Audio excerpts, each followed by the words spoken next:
I'm going to get vulnerable with you guys. Something that I did during my divorce, and this is so embarrassing to admit, but I think this helped me a lot.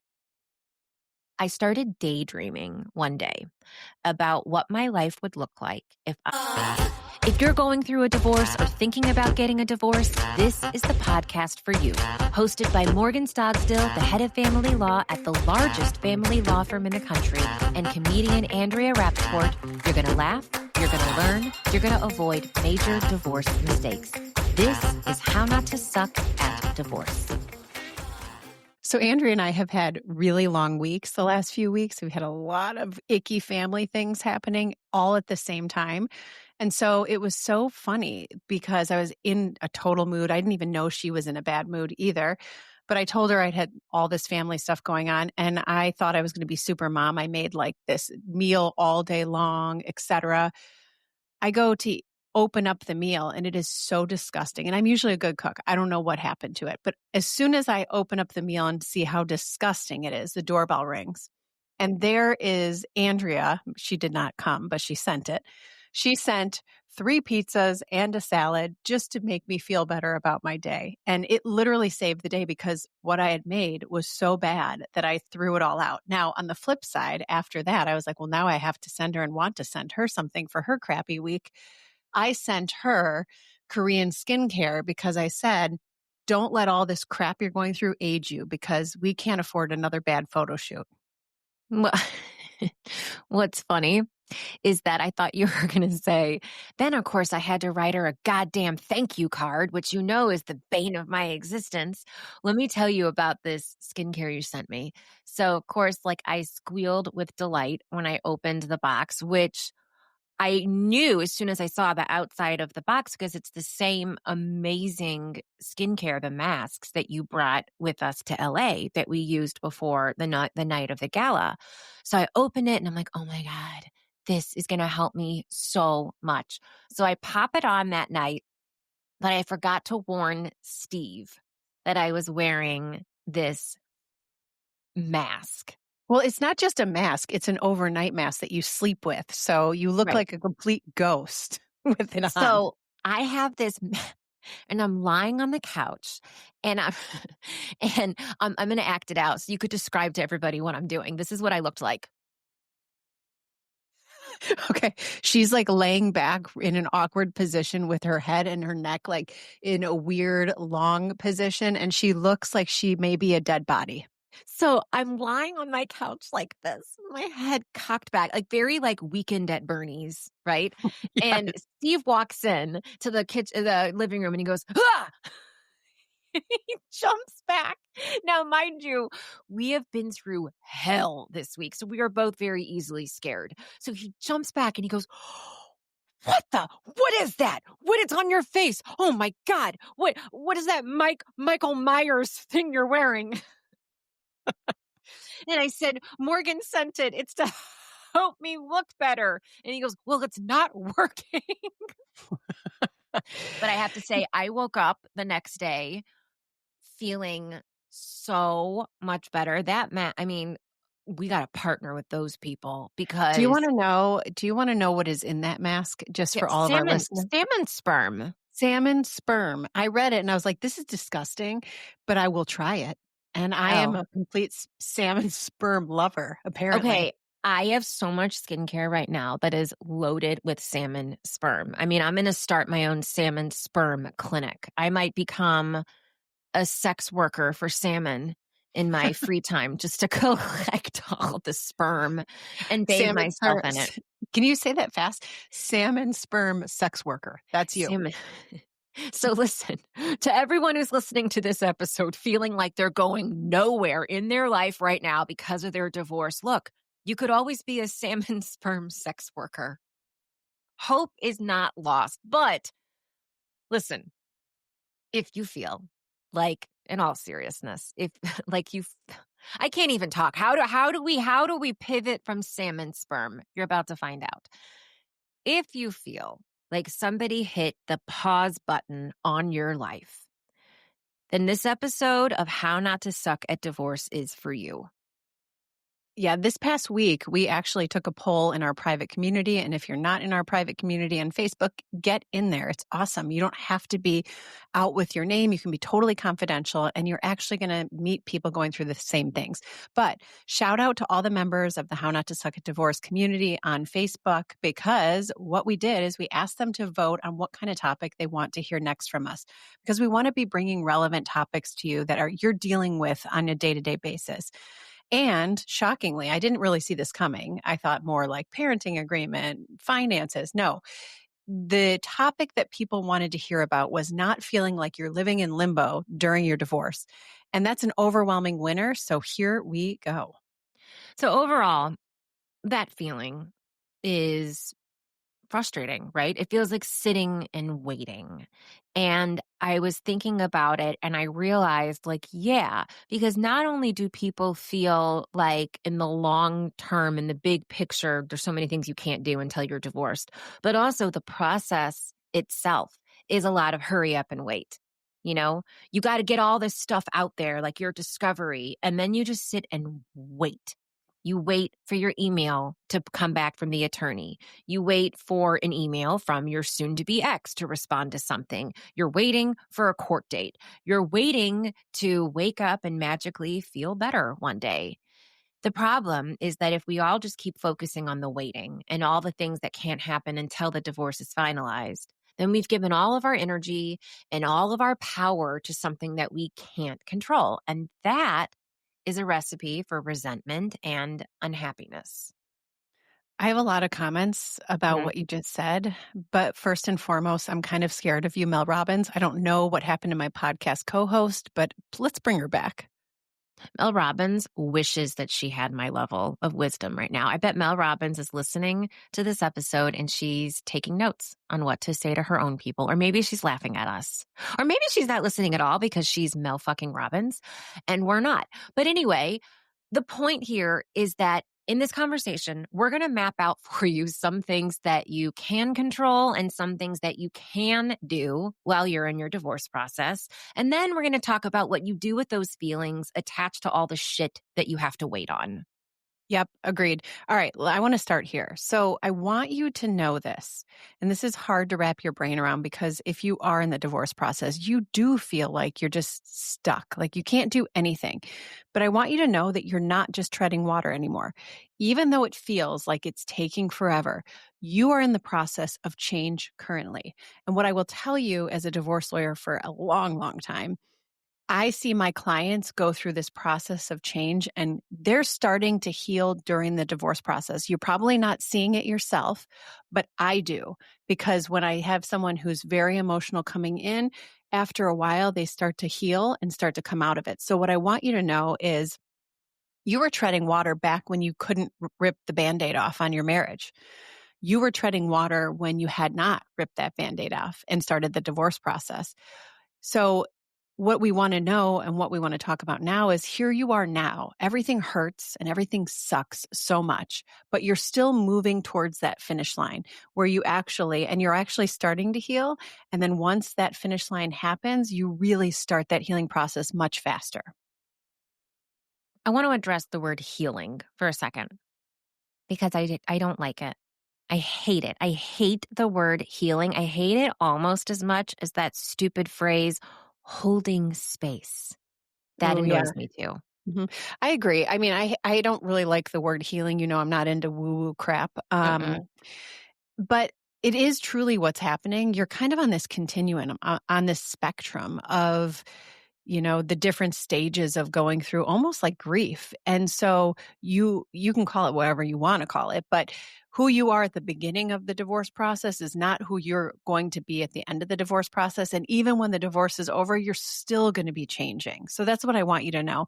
And so much for the Mel Robbins vibe. I don't think she wears salmon sperm masks. So that I feel like Probably. she's out. Yeah. No, she definitely doesn't wear salmon sperm masks. And she does use these phrases like, holding space and let's heal. And I think that's what drives me fucking crazy about, especially like holding space. What does that even mean? What's that mean? I don't know. Like you're giving yourself room to be said. I don't know. First of all, the space part, like what are we talking? Like it just feels so I know it's not meant to sound passive, but it feels so like, be one with your pain. Hold on to it in space. Right. Go to Jupiter. Pain can be Ride a helpful. rocket. Yeah, ride a rocket, get Give on the it some spaceship. space. And it's just like, shut the fuck up. Nobody, like, shut up. I don't want to hold space because here's the thing. Nobody wants to feel the pain. We don't want to feel the pain. The pain sucks. I don't want to hold space for the pain. I want to get over this. And we all know that we can't. But on this podcast, we're not going to talk to you in the bullshit woo-woo terms because those make us both gag. So I'm going to give it to you real. A lot of times people say, and you just mentioned it before, Morgan, and we've had people on our show, by the way, who have talked about this. You can't heal until the divorce is over. And I don't know that I fully agree. And I don't love that we talk about that because I feel like that is so negative. And that thought keeps people in that space of, well, then I'm in limbo. Then I'm just fucking hanging out here in purgatory until my divorce is over. Yeah, I think it's a bunch of bullshit. I'm just going to call a spade, because I see it. And the hard part when you're in it and when you're going through it, you don't give yourself the pat on the back. Like, oh wow, when I started with my lawyer, I couldn't even answer a question. I couldn't make a good decision. And now look at me. It's like when I talk to my lawyer, I'm like, yeah, bam, boom, like here we are, make those decisions. I feel comfortable in those decisions. That's you growing and getting stronger through the process, but you're probably not seeing it yourself. We are as lawyers because you turn into a different client. But when you're in it, you're not giving yourself the grace or the pat on the back that you deserve. And the reality is, if you step back and you say to yourself, hey, what kind of person was I when I started this process? And maybe I'm a few months in.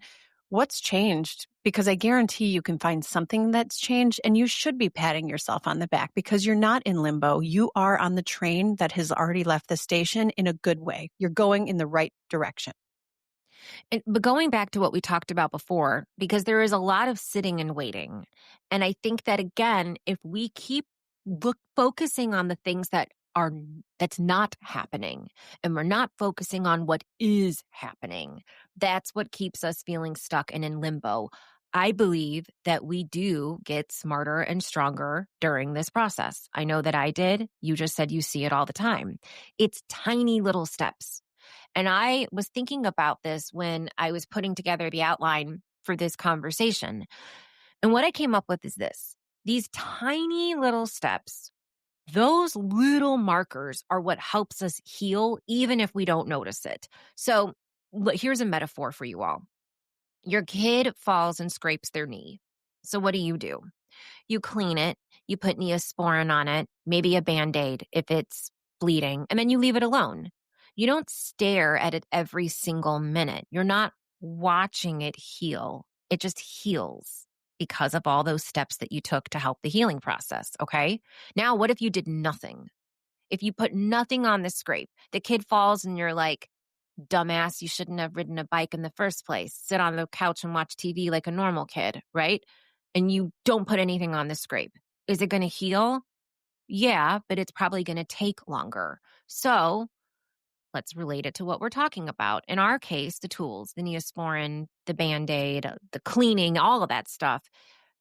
You can compare that to tools that you have available for you in your divorce. Mhm. Listening to this podcast is a tool.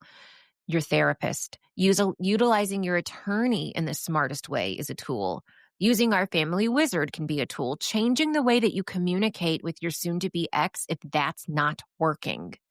Getting a community for yourself and your kids. All of these things that you have available for you, these are tools that will help your scrape heal faster. You can't just stare at it though and wait for it to heal. I have something legally I want to say, but before I do, I feel like Andrea has turned into a therapist overnight. I'm kind of liking it. She's also got a very low key voice today. It's kind of like a mix between Mel Robbins and maybe Delilah. Do you remember Delilah? She would do like the La, late la, nights. la. Yep. But what I want to say is there's a lot of people, I want to talk about the reality of where people feel stuck. They feel stuck because they feel like they can't move on. And where does that happen? They feel stuck because maybe they can't get a new place to live. They can't move out of their place currently. Maybe they don't have an agreement for the children. They feel like they can't go out and date, or if they do, there's all these strings attached. They feel like they can't invest their money the way that maybe they want to invest. Those are the places that they feel in limbo. But we're kind of really talking about the emotional part of limbo. And we want you to know today that you are moving forward. And that's what matters here today. Getting into the logistics though, and yeah, I have changed the way that I speak. Get ready. And that's because someone on Spotify said that they loved you and everything that you had to offer, but the quote unquote host is so annoying with the way she What? talks. Yeah. So you know what? Fuck you, sir. Now I have seasonal allergies and I sound like Delilah. So I hope you enjoy that and your salmon sperm. Okay. Let's talk about actual things that people in our private community are struggling with, because a lot of them commented and said, these are things that are keeping me feeling like I'm in limbo. So Mhm. one person wrote, and this is literally what you just mentioned. How do you approach dating or even imagining future relationships while you're still technically married, but emotionally separated? And this person said, I have two kids with 50-50 custody. And I believe this was a man who Okay. commented here. So I want to tell you, good sir, Good that sir, good Mr. sir, Salmon Firm. we're going to call you Chad because we always talk about Chad and Brenda. So, Chad, here's what I'm going to tell you there. I want you to imagine a new relationship as great as you can imagine it, meaning you deserve a fabulous new relationship. And any new relationship that you find when the time is right will fit in with your custody schedule and your children. It just will, because when the timing's right, it will work out. What you have to remember is you have to communicate with your lawyer about dating. And this is one place where I feel like a lot of clients are afraid to talk to their lawyer about it, which is so ridiculous because your lawyer is there to manage your risk in your case and tell you if there are any risks. So, for instance, where I practice, if you are the receiver or going to be the receiver of maintenance or alimony, you have to be very careful about dating, because if you're in a continuous cohabiting relationship, which really does not mean what it sounds like in where I practice, it can be really detrimental. You could lose your maintenance or alimony. On the flip side, it's not very fair, because on the flip side, let's just say that Chad is the one paying potentially maintenance. Chad can go out and date anyone he wants and have no problem and find this relationship. But the only thing I would caution you about is, and we've talked about this in episodes beforehand, which is be careful when you're dating if your parenting agreement is not finalized, because you don't want to be taking time away from your children going out dating. Okay, let's put that all to the side because I've kind of said all of those things. What I just want you to be careful about when you're approaching dating, when you're first on the scene, right? This is something that I talk to my clients about all the time when they want to talk about it, because some people are afraid to go get back in. Let's just say that you are Chad, you're the payor, you don't have to worry about not receiving maintenance, and you can go out and date people. What I always say is, take it slow. Number one, take it slow. What you're looking for is someone you can laugh with, someone that you enjoy going out to dinner with and talking about normal things. What I don't want to have happen is that you go out and you find this person who maybe is already going through a divorce themselves, and all you talk about, you have one thing in common, and it's your divorce, because that only lasts so long. The second thing I want you to be careful about is, remember how we said the trains left the station?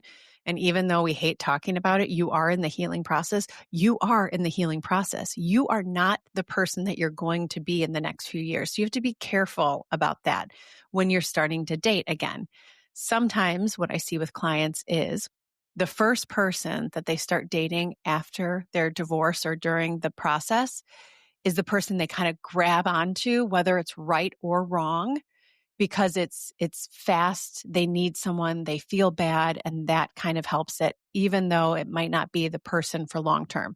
So I just want you to take it slow. And I'm sure I can see Andrea's face. If you can't see her, her eyes are huge. She has a lot to say to this. Um, uh, what if somebody just wants to have sex? That's a good question. I don't have any problems with that as long as it's not interfering with the children, taking time away from them. Clearly, we don't want them getting STDs. That would be a negative, right? And the third thing is we want you to be careful about the dating relationship if you're on the receiving end of maintenance. You have to be kind of quiet about it. So, but So like I don't have any problems with that. and I like what I mean is like and I don't just mean like they just want to have sex. I mean, some people do. But like, okay, you said you need someone to go out and laugh with. If you're going out and dating and trying to feel like you're living again, not on your parenting days, right? What's wrong with that? And how is going on dates with people and even entering into like a new relationship? Because let's face it, unless your divorce is going on for 5+ years, then how are you even going to be in a serious relationship to the point where anybody can prove this person is paying for Brenda's or Chad's life? Yeah. So Like the what's the harm? Well, the only harm, okay, and it's not really. So this is why I want you to talk to your lawyer. I want my clients to know what the potential risks are and then make their own decision. So Hmm. I'm not here to tell them like don't go out on dates, don't go out and have sex. Like that is not my job. My job is to say, "Hey, these are the things that could happen if you start doing what you want to do or what you're telling me you want to do." And then you make the call. So one of the things that I see a lot, and you just have to be prepared for it. Let's just say we're going to take the divorce case to mediation, right? We're going to negotiate in mediation. And right now, it's okay. It's amicable. I mean, ish. It's not horrible, but it's not the best. If word comes sometimes That you're out about, there. yes, you're out there, Yeah. suddenly we've got a whole different person on the other side, and maybe they're less agreeable, less generous, more difficult. Those are things that could happen. Now at the flip side, you're like, well, hey, mf'er, we're getting divorced, what did you expect? Of course I'm going to move on. It's not going to be like I'm going to be sobbing over you for my whole life. So I get that, but as long as you know the risk and you're like, yeah, I don't really care, fine. Well, and what do you have at stake, right? I think with anything, be Yes. smart. Do you have high stakes? If you have really high stakes and there's some big shit on the line, let's say you're going through a custody evaluation, right? Something where it's really high or there's a lot of money. Well, then don't be a dummy. Don't make decisions that could jeopardize what's most important. Um, I feel like that question is twofold as far as how do you even approach it or imagine a future relationship, and then how do you technically date? We're going to address the how do you imagine it in just a minute because I have a thought there when we get to another question, but let's pin that for now because I want to move on to another question. Morgan, why don't you read what another person wrote in our community? Yep, and I'm going to ask you to tackle it because I'm not quite sure I know what they're asking here. So Oh, here then is I the am. question. Okay. Uh-huh. Yep. Yep. You're gonna play lawyer for a minute. Okay. Um, the question is from our private community: how do you operate under a continuance or status quo order? Andrea, you have any idea what they're asking about there? Well, yes. Thank you so much for throwing that question my way. Um, that kind of reminds me of a continuance I once had in 1989. Um, A cont Doesn't that mean and of course, I don't know what the hell I'm talking about, but does that mean that you received an order that everything must remain the same until further determination? I don't even understand. So a status quo order generally is yes, whatever you've been doing in the past, you continue doing. And that could be anything from parenting to finances. Usually they're not that blanketed, they're more specific. It's like, hey, if you guys have been operating out of a joint account and paying all the bills from there, you're going to continue to do that until we figure out next steps. A continuance order is usually just in the next, we'll see your case in a next month and figure out where you're at. So that's the one thing. I wonder if I'm just thinking this through, I wonder if the question really is if they have a status quo order, this is how you're going to pay your bills, or this is how things are going to get done. How do you move forward from that or change it? What I Like would say to you is if you want to change that order, there are always ways to petition the court to change that order. I would not ever violate a court order without speaking to your lawyer, having a plan, knowing what that looks like, et cetera. Violating court orders are not a good idea, but there are ways to change the court order if something changes, because maybe what this person is saying is, look, this order has been out there for a very long time. We're not close to a divorce, and I feel like I'm just stuck. And if that's the case, then certainly if there's been a change, definitely petition the court. Yeah. That's what I was gonna say. Of course. Um, yeah, I'm glad that you put that into words. We actually had a few comments and questions that have a similar topic, and it has to do with living together.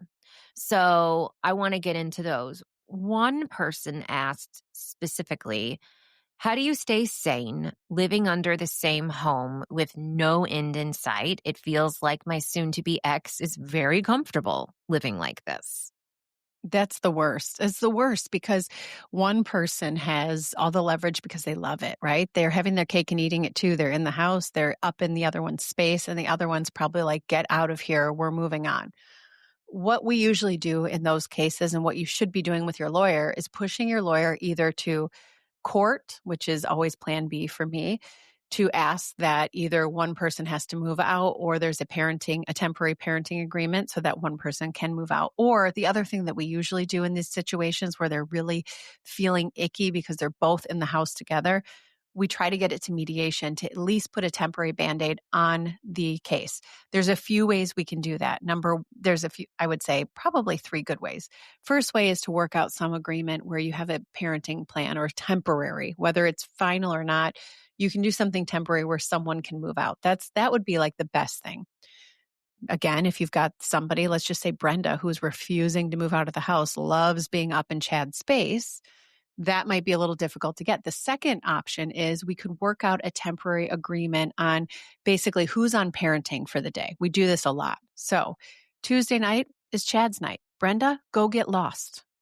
Brenda, you're not going to be in Chad's space or around the kids. You're not going to be like, hey, kids, let me make you a peanut butter and jelly. No, Brenda, you're out. Go find your girlfriends, go to the gym, go get scarce, come back at 9 when the kids are in bed and go to sleep. We can work out deals like that. And the third one is kind of like a Band-Aid of all Band-Aids, which is how to behave in the house when you're jointly living together. And that would be probably the less ideal or least ideal option. The reason why we're giving you guys this guidance is because the person in our community said with no end in sight.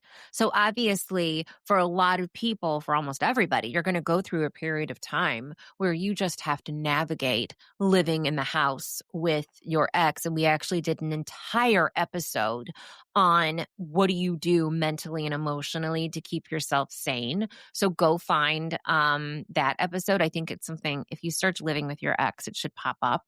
But one thing that you said that I think will be very unnatural for people is mom, dad, get lost. It's not your parenting night tonight. You're not in charge of the kids. Like, yuck. That is the reality on paper.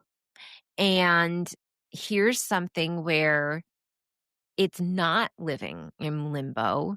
It's actually pushing you off the cliff into an area that doesn't feel comfortable. And I think that this is something where I think we as humans, like we want to say like, oh, nothing is happening. I'm just treading water. This is so stagnant. Nothing is changing.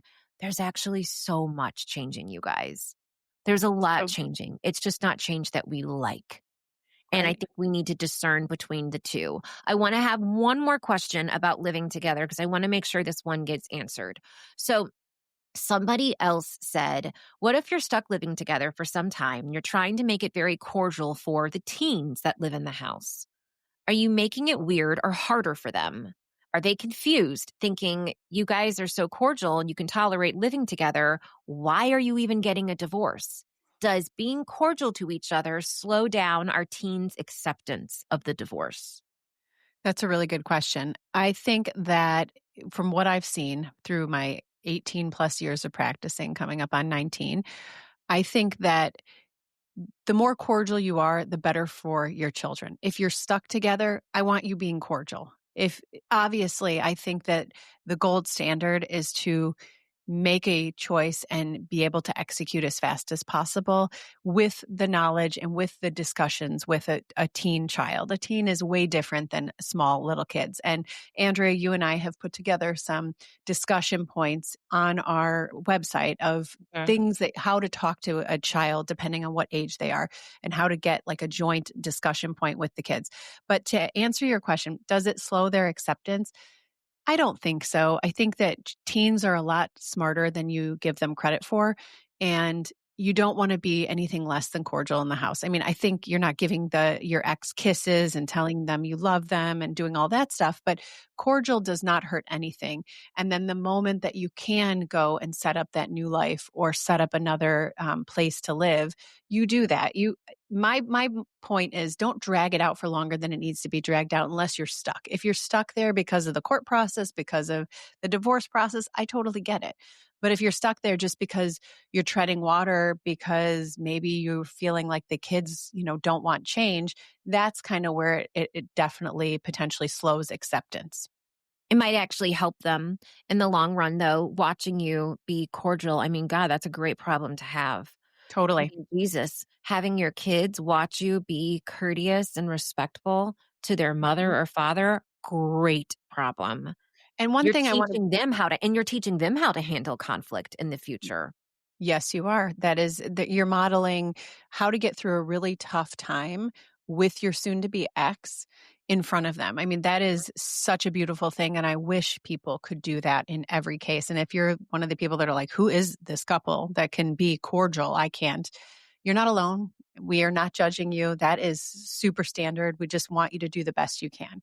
Yeah. One thing I wanted to say, because I know that there's so many questions from our private community. One of the questions that we also got is about trying to set up a new home, buy a new home. You're in the middle of a divorce. I want to get out. We have money to do it. Can I buy a house?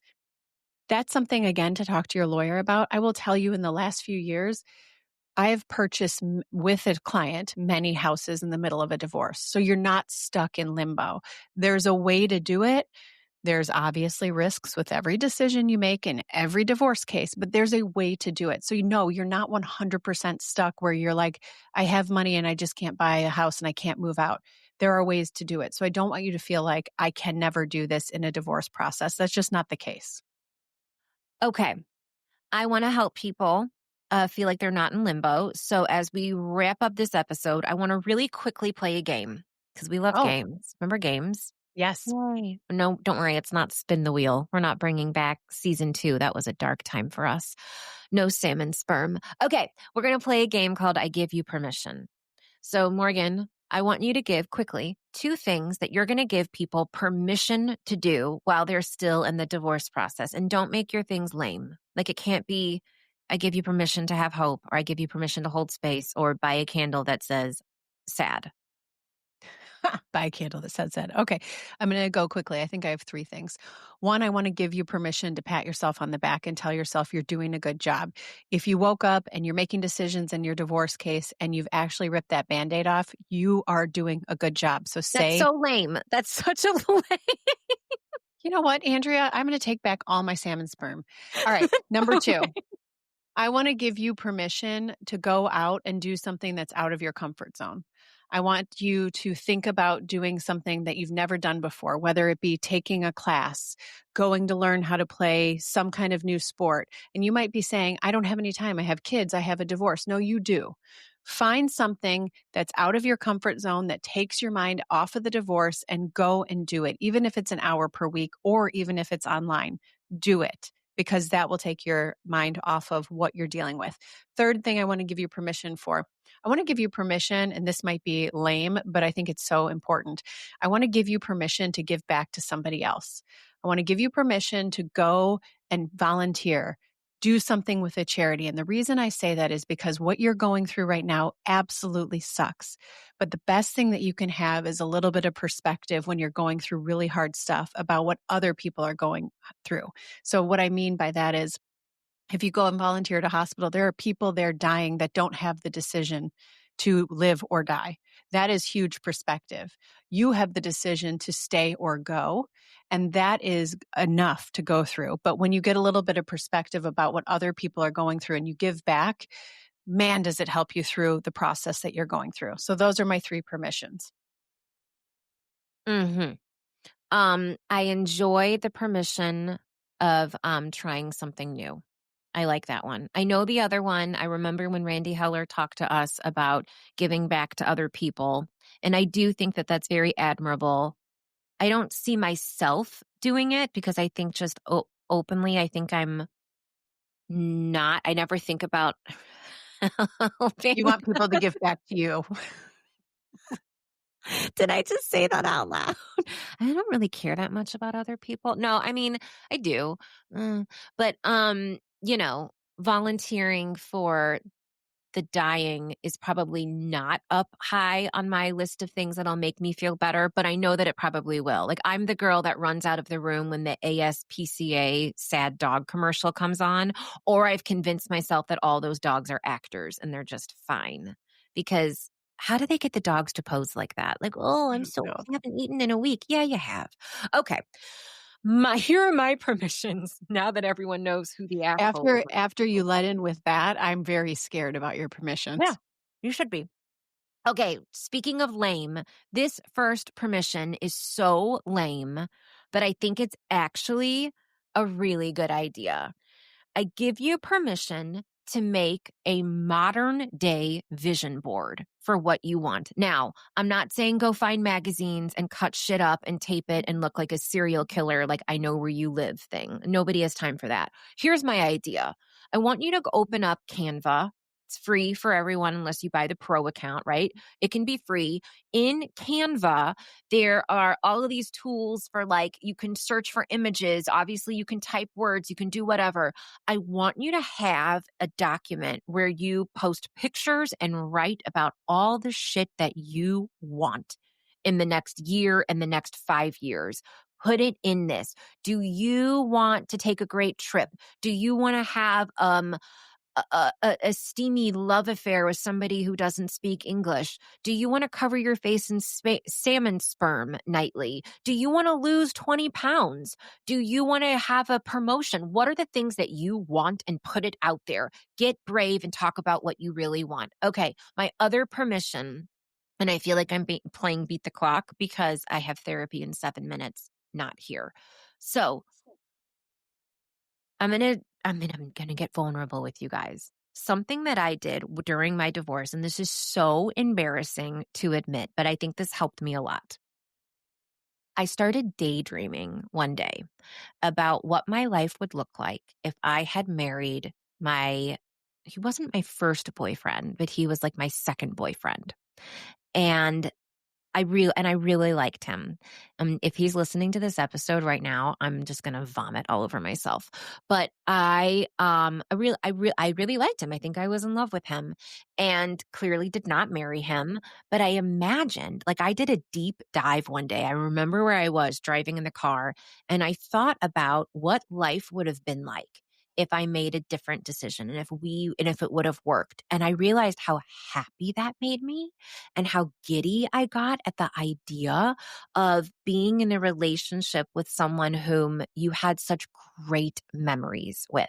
And I mean, that one moment in time driving on the highway, I think gave me that hope that, like, Andrea, you're not dead inside. Like, you're gonna get to that place. If you could daydream about someone else, and it feels wrong to do that. This man is happily married to somebody else. And just so everyone knows, I don't actually want to marry this person. But in that moment, I had to think back to a time when I had those warm feelings inside of my body and I felt safe. You know what? It brings me back, and I know that we have about 2 minutes before your therapy, but it brings me back to one of the things that I wanted to give permission for, and I kind of just slipped my mind, but it really kind of wraps everything that you're saying into a nice bow, basically. What I'm saying is, I'm giving you permission to reinvent yourself.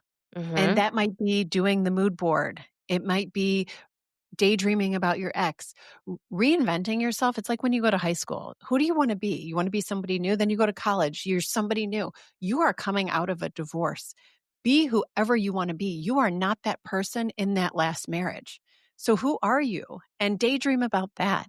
And I think the mood board's interesting. I mean, maybe you want to dye your hair or lose 20 pounds or just be somebody different. And that is great.